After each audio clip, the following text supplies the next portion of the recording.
I'm joined on the Crispin Flintoff show by Steve Walker of Squawk Box. Hasn't been on the show for a while. How you doing, Steve?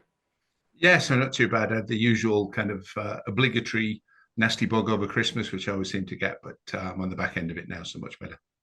Oh, right. Yeah. Well, I'm sorry to hear that. Um, Now, the reason I wanted to talk to you was that I've been experiencing some weird stuff particularly on Facebook. Um, I was stopped from inviting more than 50 people to an event that normally I can invite hundreds to. Out of nowhere, that came about. Um, and then I was suspended from using Facebook. I was then hacked. My account was hacked. And weirdly, um, they managed to change the email and phone number of the account so that I cannot get back into the account, nor can I even report that it's been hacked because I haven't got the email or phone number. There's no way of contacting Facebook outside Facebook.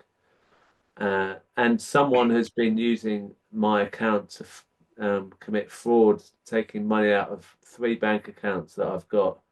And last night I was up from midnight till about 3 in the morning with more and more transactions being made on my bank accounts, and I had to keep reporting them. I think there is a deliberate attempt to demoralize me because these transactions were just to Facebook. They weren't to buy anything that they wanted. It was just so that I'd keep getting alerted in the middle of the night about bank transactions that would then knacker me out. So if I look a little bit tired, it's because of this hacker. I've managed to stop the cards being used like that. They even had PayPal as well, they were doing. Uh, but it just alerts me to the fact that um, there are ways to undermine our message on social media, and Facebook itself wasn't helping me, and then they're not helping me to stop this hacker. So I'm come off Facebook, although my account is still there and I can't get rid of it. I'm really worried about what they'll do with it. So anyone who gets any messages from me on Facebook, just ignore it. Um, but I'm on TikTok now. I'm trying to get on TikTok. I'm trying to be with the kids, and I don't know if that's going to work, but I'm going to give it a go. Uh, I want to know what your experience is, Steve, because I feel like the mainstream media is certainly not covering what we want them to cover. So we're only left with the social media, and social media is now becoming difficult for us too. What have you witnessed of this from different platforms on social media? I think the first thing to mention is, yeah, I mean, the fact that if we weren't troubling them, then they wouldn't need to bother doing all this stuff. So it's in a way, it's an encouraging sign because if we weren't rattling their cage and rocking their boat, then why bother? So, um, I think they've got better things to do than just be hassling people for the sake of it. So I think that it's a sign of effectiveness that we get targeted with this kind of stuff. Um, and I mean, for me at least, for in Squawk Box terms, it goes back to um, middle of 2017 when you could see there was a massive change in the Facebook algorithm. So it may have been exaggerated, but the mainstream media was talking a lot about how sites like Squawkbox had played a role in the 2017 general election, um, in getting Corbyn's message out and allowing people to hear enough to get excited about what was going on. And we had to adapt to very obvious changes that were happening every couple of months on the Facebook algorithm, for example, so that numbers would suddenly fall off a cliff, and you'd have to find ways to get around that, and then they'd fall off a cliff again, etc. I took that as a compliment because, again, if we weren't a threat to them, it would be a waste of Right. effort. So, it's not a new thing, and it's happened periodically um, over the years since, even after they managed to get rid of Corbyn. You would think they'd have better things to do then, but it gets targeted quite regularly. But it's also part of a wider phenomenon, both in social media terms and government terms. So, at the moment we're seeing, as I think you've interviewed some of the people that have been targeted by the government for, arrest and harassment and raids at home and arrests in airports. Yeah. I heard today that Richard Medhurst, who's a Syrian-born British journalist and very effective at covering the issues going on in the Middle East, is being threatened now with as much as, I think it's up to 5 years in prison for refusing to divulge his device passwords and doing his job as a journalist, because he has to protect sources and shouldn't be required to give up his personal privacy either, just because the government decides that he's talking too much and about what Israel's getting up to. It's Orwellian. It's Orwellian that you can't. I mean, Facebook as a platform, you can't contact it outside of itself. Yeah. And the same, I think, with YouTube. Same with Twitter. I mean, it's not what we thought they were about when it started. Yeah, I mean, Facebook is, used to contract out its press office to a third-party organization, and that none of those email addresses work anymore, so you can't even put a press inquiry in.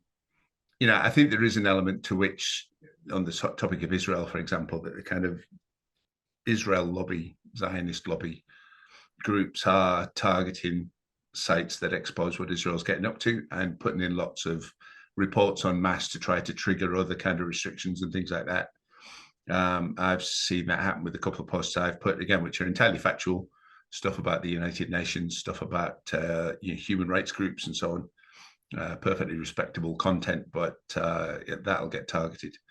And, in a similar, it's not recent for me, but in a similar way to what happened with you, with your bank accounts and stuff, I had an issue where it turned out to be quite funny, because the right-wing pro-Israel groups, and this is before the genocide began, decided that they could cost me money by making a 1 penny donation to PayPal, and believing that the transaction costs on that would be more than a penny, and therefore, that would hit my income.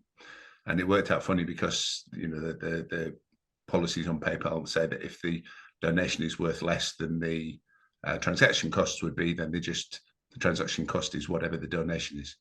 So I ended up with thousands of 0 penny transactions going through onto my PayPal, but they weren't making any difference to anything. They weren't adding or removing. In fact, I think it was fractionally less on the transaction cost, and they may have made me a couple of quid.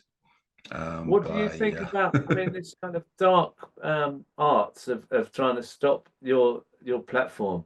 I mean, it shows that they can't debate. They can't put up the arguments. They can only try and shut people down. I mean, that's just pathetic, isn't it? If they can't actually argue a case with someone about what's happening, and they think, oh, we've just got to silence that person, that doesn't look good for them, does it? No, and I think they've got, part of it is that they've pushed themselves into such an extreme position that there is no justifying it.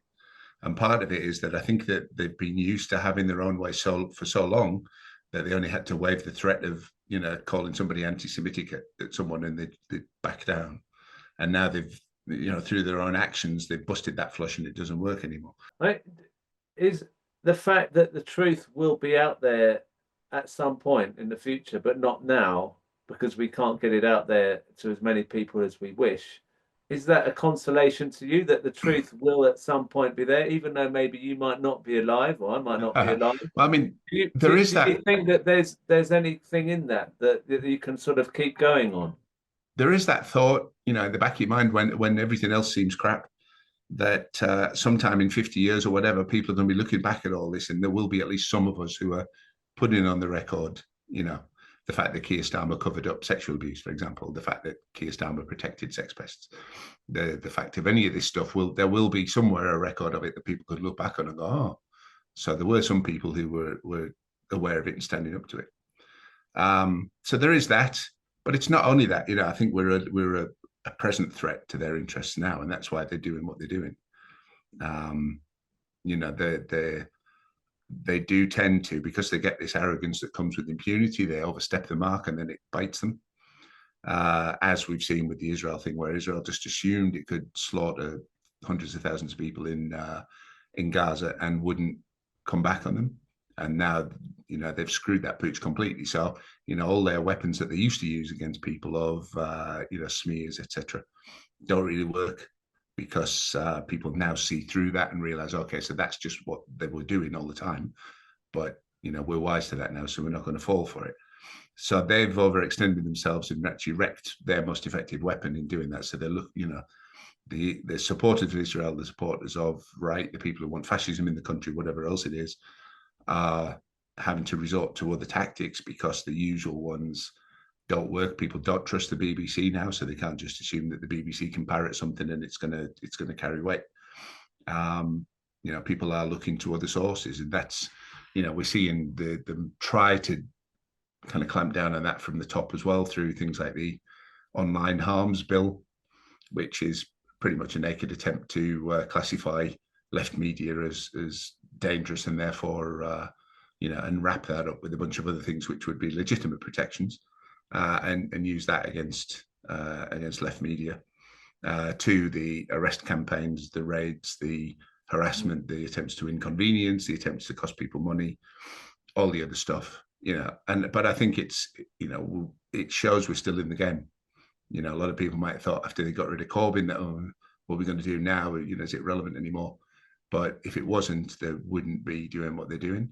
So all I would say to anybody watching this is keep supporting, Crispin show, keep supporting Squawk Box if you're that way inclined, whichever your kind of, preferred best, honest media is. Give that your support as much as you can, because the attacks are coming in and they're not always free to deal with. And therefore, the more support that we have, the stronger we can be in responding to those things.